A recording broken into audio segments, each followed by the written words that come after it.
first part of the army that came in, but at this moment, working together, perhaps slightly too loosely. So there we have my Lord Warwick. My Lord Montague, his brother. Now Warwick is confident that his troops are fresher. Remember, Edward has had to march his troops through the night from London. So Warwick is quite confident with what he's doing. There we are, there's the base. That little patch down there. Oh, there's more base. Check the wind direction today, what are you doing? There you go, can you see the mist, ladies and gentlemen? So the mist, thickened by the gunfire, starts to obscure the armies once more. Arrows fly between the two armies, enters into die. Now the arrows are an area denial tactic. You want to try and either steer your opponent away from where you don't want them, or you are trying to thin the numbers of their poorly armoured troops. Longbows do not kill heavy army if they're taken. They won't penetrate. They might go a gap where there is nail, but fully armoured knights or man at arms is more or less finished. The arrow. The ball. And it starts from through.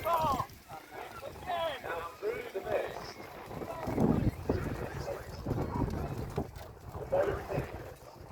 Can you see Oxford advancing? I told you, Benedict. I told you. Guns holding up.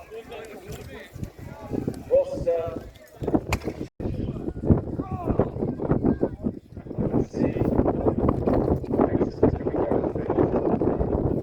Up to 5 men. First it hits, people either side of him as he's turned into shrapnel, and then it bounces through the ranks behind. I can hear a retray being given, so the Lancastrian advance, ladies and gentlemen, although it has inflicted casualties, the Lancastrian advance has failed in its first push. What say you to that? Hooray!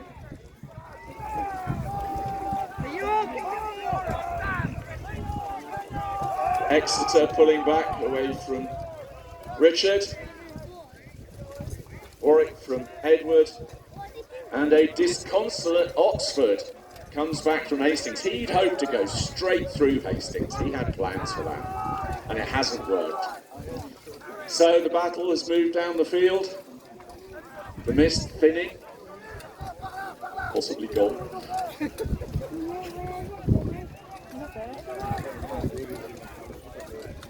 You can hear the vintners, the sergeants. So you really, temperature is a big problem for a man in armour.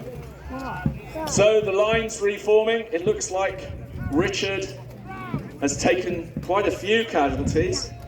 Edward seems to have held firm, and surprisingly, so has Hastings.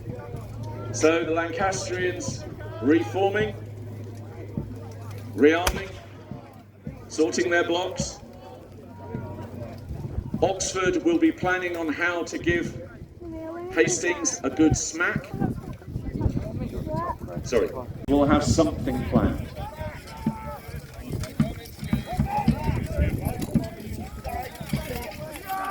Hastings coming forward. Look at Edward charging there. You can tell he's got a Plantagenet temper, ladies and gentlemen. Matched with the control of his younger brother Richard. A fine tactician, dare I say, much as it would displease him. So they're locking in. Gloucester hits Exeter. Hastings hits Oxford. And once again, Edward in mesh with Warwick's men. Men who used to be allies, possibly even friends. It's a bit confusing. Clash of weapons, pole arms, thrusting in, hooking opponents out. Around the side you can see the swordsmen coming on the edge of the blocks and trying to get in behind. The men are being winnowed Every clash between these two sides weakens one block or other. Every clash alters the balance of probability. Now, as I said, Richard has taken quite a few casualties, as is noted during the battle. He's wounded himself. But the two sides still seem evenly matched. It will take something drastic to break this deadlock. They don't really want to keep fighting like this. They don't really want to repeatedly clash.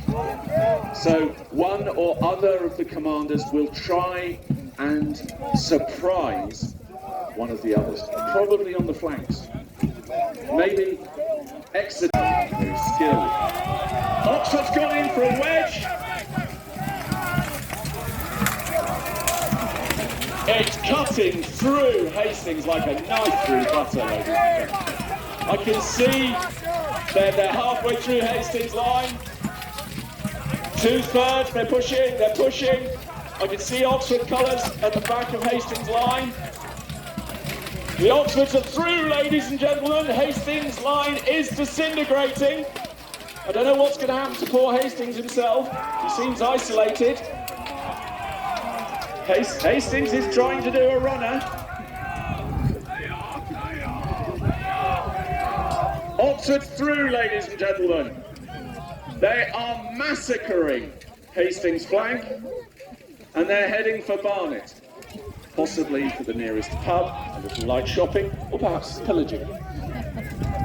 So, the Yorkist army is in trouble now, ladies and gentlemen. They've got to respond.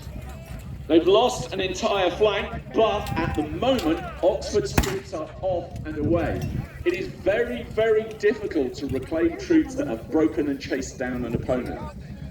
It's unlikely we'll see Oxford. He is a good commander, but reforming those troops is really going to be an ask, even for somebody as well trained as his force. So, Edward and Richard confirm they're going in, ladies and gentlemen. They've decided to take an aggressive posture. Richard's heading for Exeter, leading himself.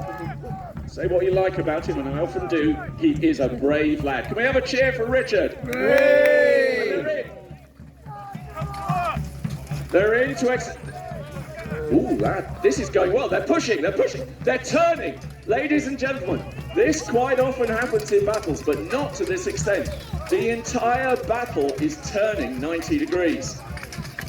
As Exeter is pushed round, Warwick has to rotate with him, and Edward follows Richard's flank. This is looking very interesting, ladies and gentlemen.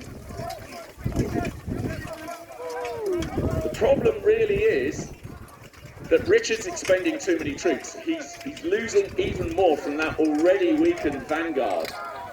If Warwick and Exeter can hold long enough, they may just be able to win this.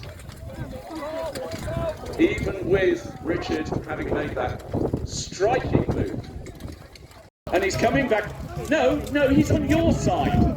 Warwick's archers are fighting. Warwick's archers are hitting Oxford's troops. I hear cries of treason from the Oxfords. Yeah, they're breaking. Oxford's troops have broken, ladies and gentlemen. The battle really hangs in the balance now. In the confusion, Richard's managed to take out Exeter's block entirely. Can anybody see Warwick? I can't. I wish I could. Where's Warwick? It's kind of like, where's Wally? There's Warwick! Just coming down the slope, ladies and gentlemen, backing away with some of his bodyguard. Warwick is isolated. Oh, wait a minute, one of the gunners is beating him.